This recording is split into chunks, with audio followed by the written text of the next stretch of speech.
Well, after having understood the concept of differentiation and integration, let us now apply these concepts to kinematics. So, let us say that a particle is moving in a straight line. So, we need to talk about what is known as average velocity, that is, average rate of change of position with respect to time. If a particle is moving along the straight line, the observer is standing here with the sense of positive measurement in this direction. The moving particle is sometime here. S shows the position of the particle. Truly speaking, position is a vector quantity for general motion. Since we'll be dealing with the vectors later after rectilinear kinematics, so let me say that for rectilinear kinematics, position behaves like a scalar quantity. That's why we can use it as a scalar quantity as far as rectilinear kinematics is concerned. Okay, so position versus time graph is this, So position first rises and then it may fall as well, showing that the particle may reverse the direction of motion and come back, right? Okay. So what is the average velocity? The average velocity, which is shown by these two symbols, which is shown by either this symbol, that is V written between the less than and greater than sign. This is one symbol that is used, and another symbol is V with a bar over here. Okay, any symbol can be used. Some author use this, some author use this. So the average velocity can be got in interval in a very convenient manner. You know now the average rate of change, which we have discussed very thoroughly. Let us say that at time moment t1, the position at time t1, the position is s1, and at time moment t2, the position is s2.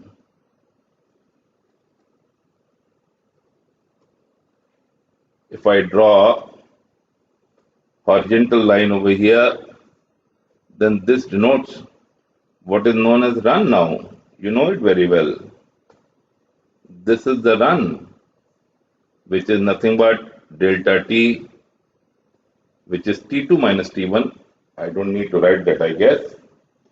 And this gap would be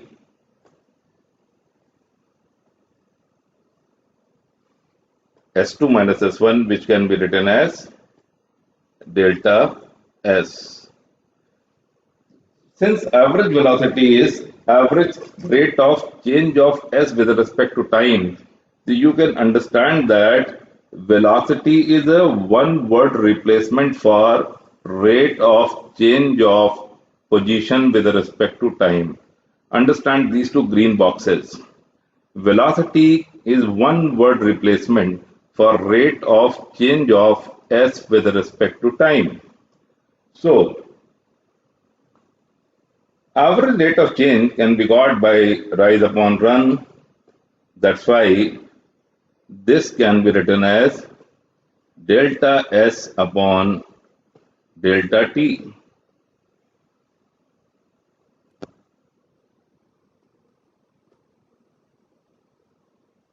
Now, if I draw the secant joining these two time moments, then the same average velocity can also be written as, you know that notion now, the slope of the secant. The same thing can be written as slope of the secant, right? This blue secant, and if this makes an angle theta with the positive x-axis, the same would be equal to tan theta. Will it be or not? So this is the notion of average velocity. So now let us recollect.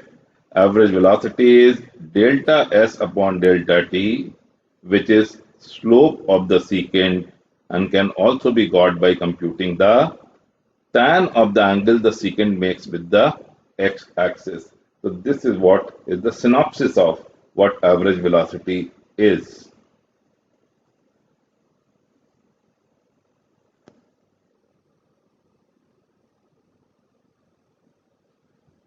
Now let us talk about instantaneous velocity or instantaneous rate of change of s with respect to time, position with respect to time. You can notice again that velocity is one word replacement for rate of change of position with respect to time. Since it is the instantaneous velocity, that's why we need to compute instantaneous rate of change of position with respect to time. You know what we have to do here? As I told you, I have to bring this point. I'll keep S1 T1 fixed, not move this at all. Let it be fixed here. But what I'm going to do is I'm going to bring this point S2 T2 nearer and nearer and nearer and nearer, finally very close to S1 T1. When it will be brought very close to T2 is brought very close to T1, so will it be instantaneous or not? Because it will be only for a blink of eye. It will be a very small time duration, probably the time you take to blink your eye. So that is why when this point is brought nearer and nearer, my delta s and delta t, which can be written like this, which was the average velocity, delta s upon delta t, which was written like this for average velocity. Now both delta s and delta t will diminish, will become smaller and smaller and smaller. You can see that when the point is brought here, the delta s and delta t become small, both of them become small. Further, even smaller, even smaller, even smaller, and finally very small, very small. You can see that if I can show you here, by bringing this point near this, is what it is doing is, let me show you here, that is, it is making delta t smaller and smaller and smaller and smaller and smaller and smaller. In a similar manner, it is also making delta s smaller and smaller and smaller and smaller and smaller and very small. So both are becoming very small as we take the point close to this point.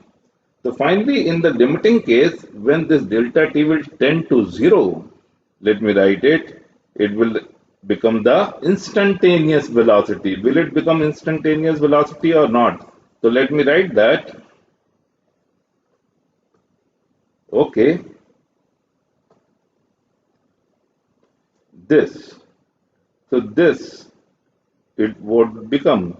Could you see that what it is all about? Can you see that the velocity, I'm dropping the word instantaneous because this is a long word.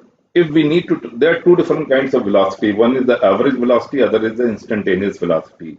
Since we are already using the word average in the case of average velocity, so without any loss, I can drop this word and velocity will mean instantaneous velocity only. So whenever we say velocity, that means we are referring to instantaneous velocity. The velocity which is shown by symbol v is nothing but the same delta v upon delta t for delta t becoming very small, and that of course can be written as dv by dt, right?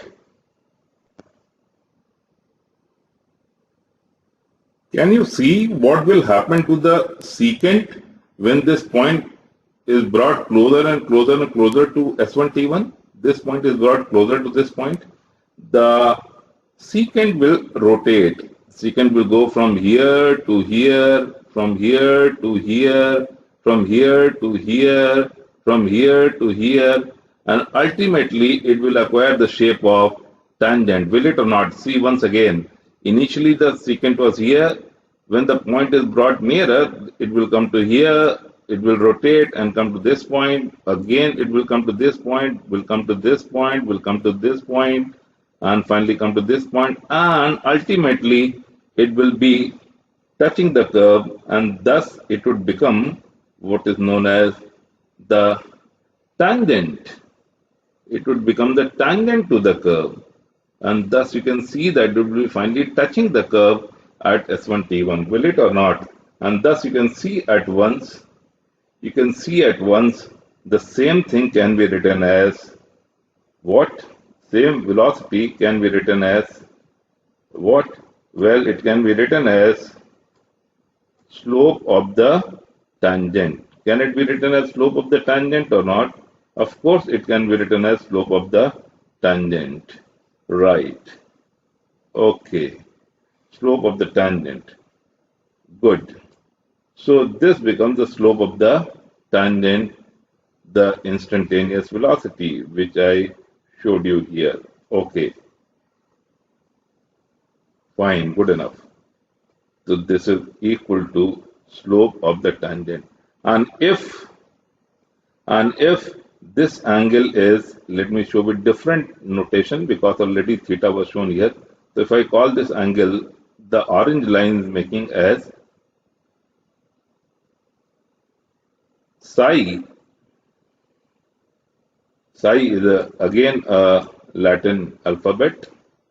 Psi, then this is nothing but equal to tan psi. Tan psi. Agree? This is a symbol. Psi is nothing, don't take it differently. Like theta is a symbol, psi is also a symbol for angle. So thus the velocity is slope of the tangent or slope of the curve. In the earlier lecture, I have written that slope of the curve. Slope of the curve means slope of the tangent. Thus velocity is slope of the curve at any. Let us now go over to the next variable, which is average acceleration, and then instantaneous acceleration also we'll go over to. For the time being, average acceleration. If we have a particle moving on a rectilinear path and the velocity varies with time in this particular fashion, then average acceleration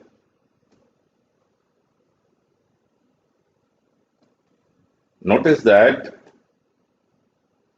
one word replacement for the word rate of change of velocity with respect to time is acceleration. So acceleration is nothing but one word replacement for rate of change of velocity with respect to time. So average acceleration is going to be equal to, of course, shown by the symbol A put between greater than and less than sign, or also shown by A bar, right? Is nothing but you can choose two time moments.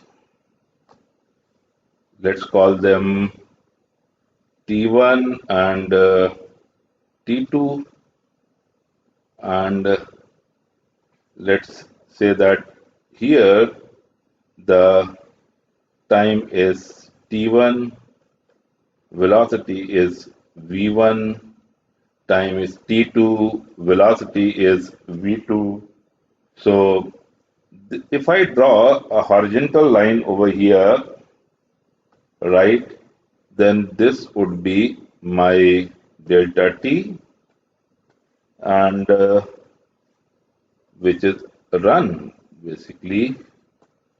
So this is my delta T and this is delta V. This is delta V. So average acceleration, which is rate of change of velocity with respect to time, would be nothing but, of course, it would be delta V upon delta T. Can write it here, is equal to delta V upon delta T. If I join 2 points and get the secant, okay, maybe I can join these 2 points and get the secant something like this, I'll have to produce it even more. So let me produce this to see the angle. If this angle is theta, then same would be, that slope of secant, and same would be finally equal to tan theta. Will it be or not? So this is what the average acceleration is.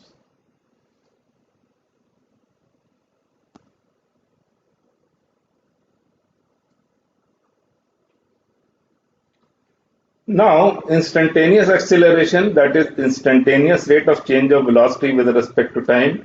As I told you earlier also, rate of change of velocity with respect to time is replaced by a single word, acceleration. So acceleration stands for rate of change of velocity with respect to time. Since it is instantaneous acceleration, that's why instantaneous rate of change of velocity with respect to time. Okay.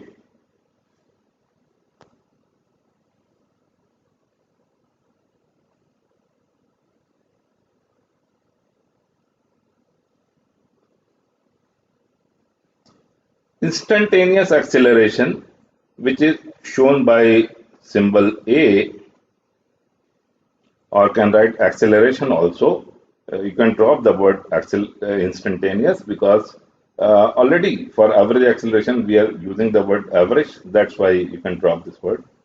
Is going to be needless to say. Now let's come to this. If I bring this point V2 T2 nearer and nearer and nearer to V1 T1 like we did before along the curve, finally bring it very close to V1 T1. So you can again see that both my delta T as well as delta V will become smaller and smaller and smaller. From here it will go to here, here, here, here and here. Finally, in a likewise manner, delta V also from here, right, from here, it will come to this, here, here, and finally here. So in the limiting case, when my delta S and delta T both become very small, it will become instantaneous acceleration, and this would be nothing but equal to limit delta T tending to 0, delta V upon delta T, which is nothing but dV by dt.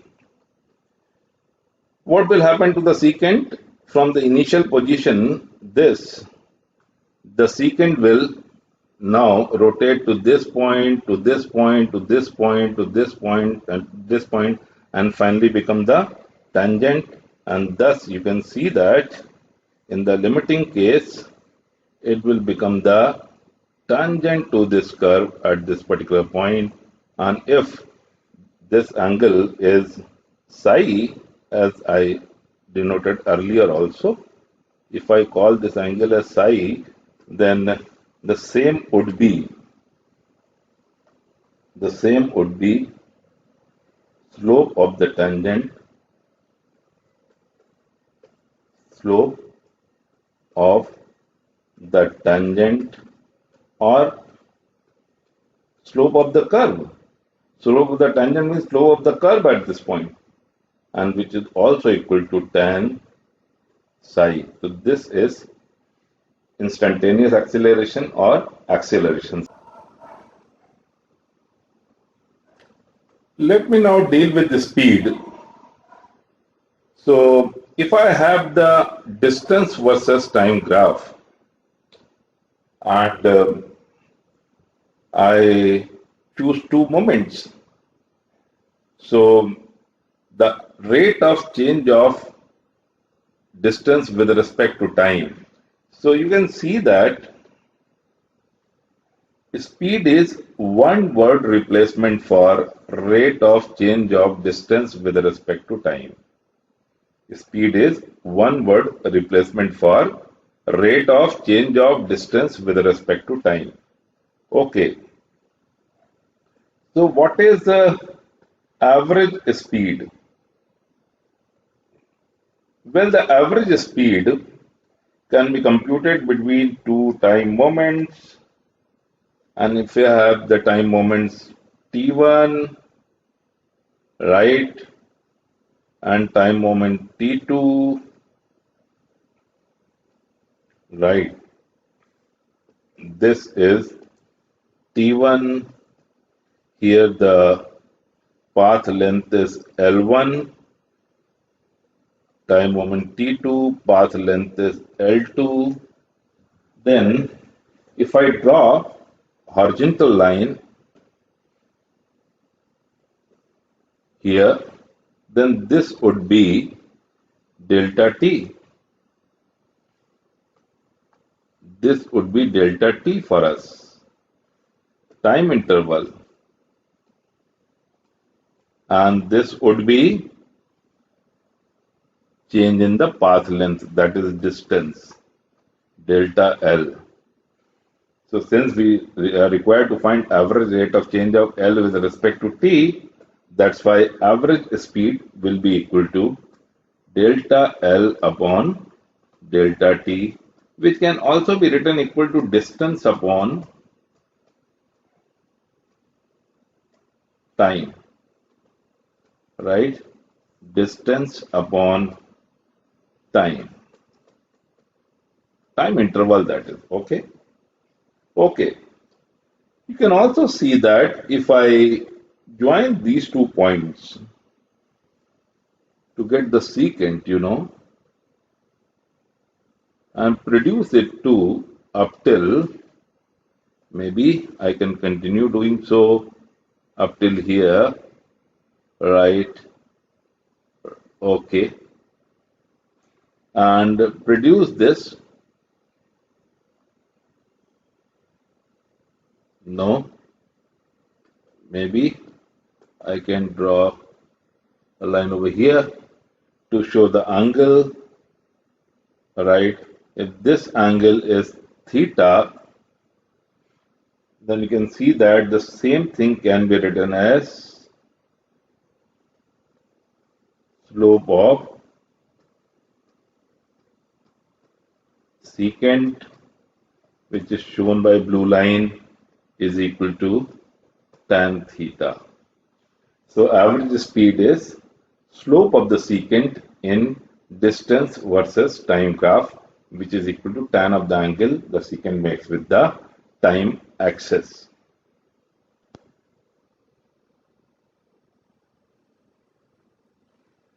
Now, instantaneous speed or instantaneous rate of change of distance with respect to time, I already told you that is for rate of change of distance with respect to time, one word replacement is speed, right? Since it is instantaneous speed, that's why instantaneous rate of change of distance with respect to time. Well, instantaneous speed or speed only, as before, since anyway we are writing average before the average speed, that's why if I don't write instantaneous, so without any prefix, the speed means instantaneous speed. So who speaks this long word instantaneous speed? So for instantaneous speed, we are writing speed only. Well, again, you can see that if I let this time gap between T1, T2, that delta T is smaller and smaller and smaller on the curve, I move, on the curve, I move, and finally bring it very close to this, so that delta T also becomes very small, delta L also becomes very small. That is the delta t, which was initially this much, is made smaller and smaller and smaller and very small. In a likewise manner, delta L, which was initially here, is made smaller and smaller and smaller and smaller here. So both are made very small. In the limiting case, the speed, which is shown by symbol modulus V, you know what is modulus? Modulus is nothing but positive value of any variable. The symbol for speed is modulus V because it is always equal to velocity. Only thing is that velocity may have plus and minus sign, but speed will be only positive. That way, symbol for speed is modulus V. Is nothing but equal to limit delta t tending to 0 as before, delta t tending to 0, probably a blink of an eye, बहुत छोटा समय, a blink of an eye, right? And this is gonna be equal to delta L upon delta t, which of course can be written as dl by dt. So this is my instantaneous speed or speed. What will happen to this secant, blue secant? Can you see that from here it will be from this position, it will be coming here, here, here, here, and finally becoming here.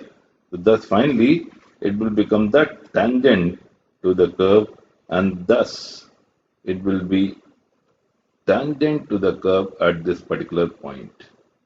Appreciate that, right?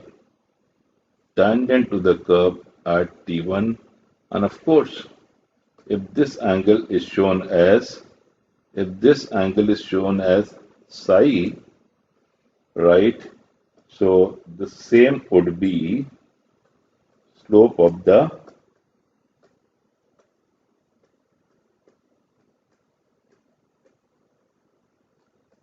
tangent to LT curve,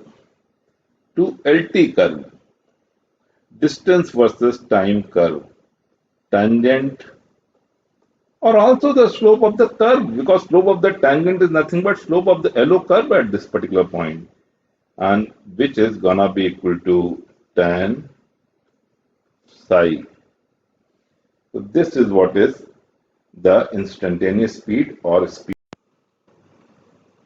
Well, now we have the equation ds by dt is equal to velocity and dv by dt is equal to acceleration. That means that slope of the st curve is velocity and slope of the vt curve is acceleration. How do I see the reverse relationship? How do I get the displacement from the velocity time graph? Let us say that this represents the velocity of a particle. This graph shows the velocity of a particle moving on a rectilinear path. I want the displacement between time moments t1 and t2. What I do is I divide the time interval between t1 and t2 into lots of strips, lots of interval. And how many are they in number? They are billions in number. That's why each strip is very narrow. Each strip is very narrow. Maybe it is less than a nanosecond. So the width of each strip is dt. You know that d stands for very small change. So dt means very small time gap. The width of each strip is dt. That means they are all of equal width. Now, if I cross multiply this equation, then this gives a ds is equal to v into dt. Okay, what is v into dt? Now, come to think of it. If I think of a particular strip, maybe this, right? Something like this. Right. Okay.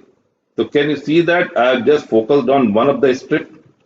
You can see that the width is dt, that is dt, and of course the height you can see from here, the height you can see from here is velocity v.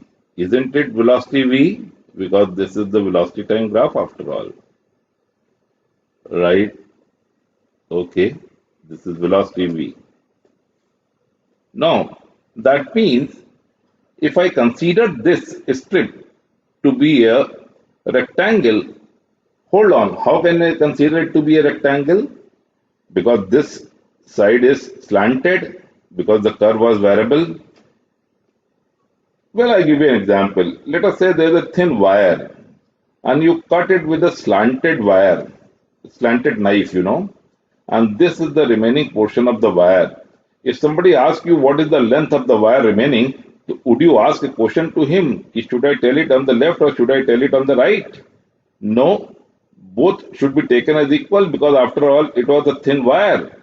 In a similar manner, this dt is so small that this variation can be overlooked and this can be considered to be a rectangle. This can be considered to be a flat and thus a rectangle. And thus, what is the area of the rectangle? Area of the rectangle is width into height. So that is why width is dt and height is v. That means this appears to be the area of this strip. This appears to be area of this strip like this. Let me show it nicely. Okay, this looks like the area of this strip, doesn't it? VDT. So VDT is the area of this strip. Okay.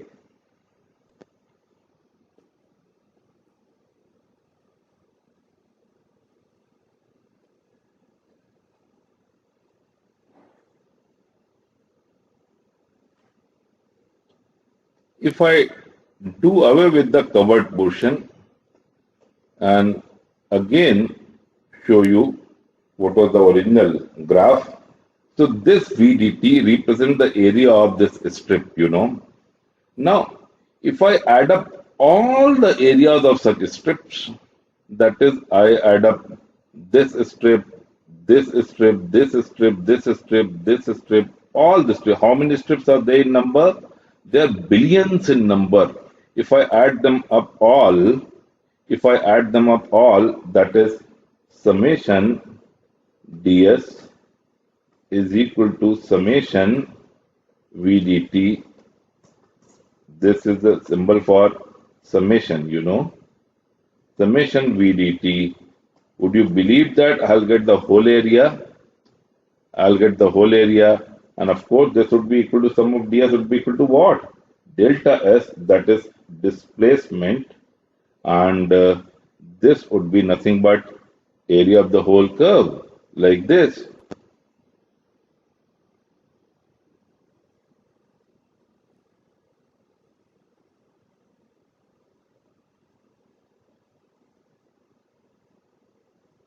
So this represents, summation VDT will represent sum of areas of all the strips.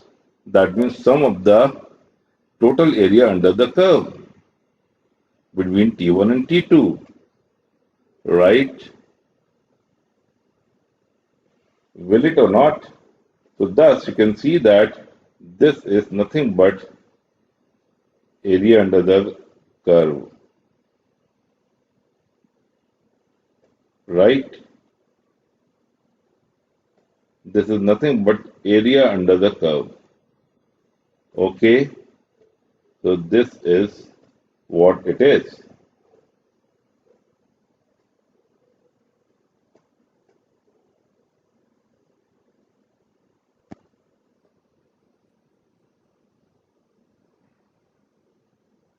Now, if the number of strips are very large, this summation would be replaced by what is known as integration. As you know that integration is also summation after all. I told you earlier, I guess, that if you have a symbol S and you elongate it, then it becomes the symbol for integration. Does it become the symbol for integration or not? So basically integration is nothing but summation of very large number of terms, infinite number of terms rather. So that is why if the number is to become too large, that is their hair thin, the number of divisions are too large, then of course this summation would be replaced by integration, and delta S would be written as what? Delta S would be written as summation will be replaced by integration. So this will become integration VDT, right? And from where to where? We are supposed to sum up the strips from T1 to T2. So they form the lower and upper limit from T1 to T2. They form the lower and upper limit, as you know, in the different integration. And of course, this is what would be the area under the curve. The same thing. The difference is that when the number of terms are right, I draw a line over here so that you don't get mixed up between the two. Right, okay. Right. So you can see that when the number of strips were finite, then we use the symbol sigma. But then become very large, almost tending to infinity in number of strips become, then the summation is replaced by what is known as integration. Would you appreciate that? So this is the notion of integration. Well, one important concept that you have learned here is integration is nothing but area under the curve. Agree? So this is what it is.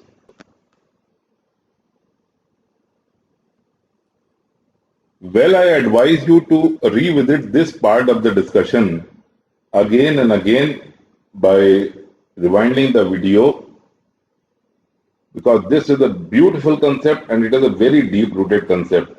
This relates the integration with the area under the curve. Okay, remember that this is the sign for summation and this is the sign for integration. This is called sigma and this is integration. Agree? So this is for finite number of terms. When they are added, it is shown by sigma. When large number of, almost tending to infinity number of terms are added, it is shown by integration. So the summary of this is displacement. Displacement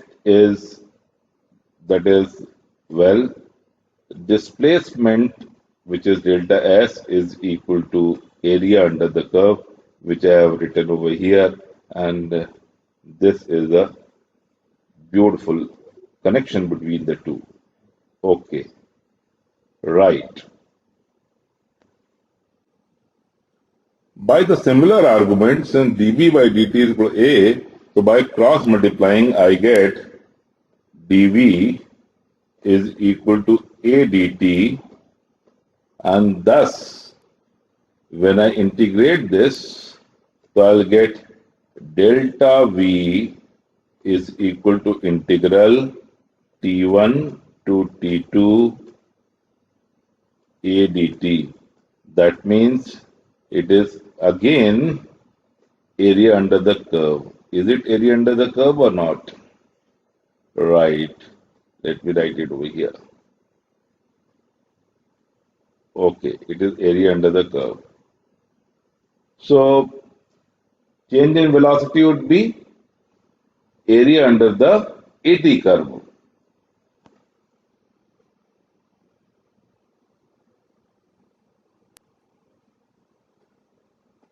Thus, change in the velocity will be equal to area under the AT curve. So this is what is the connection. Area under the VT curve is displacement, whereas area under the AT acceleration time curve is change in velocity.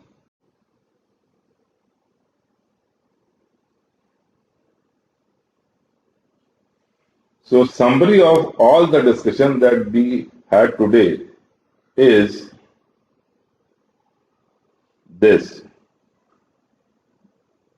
The process of finding the slope is basically differentiation, and thus the slope of the ST curve gives you the velocity, the slope of the VT curve gives you the acceleration, whereas in a vice versa manner, the area under the curve, which is integration basically, so area under the AT curve gives you the change in velocity, and area under the velocity time graph gives you the displacement. That finishes today's lecture, and I'll take up numerical example in the next lecture on rectilinear kinematics.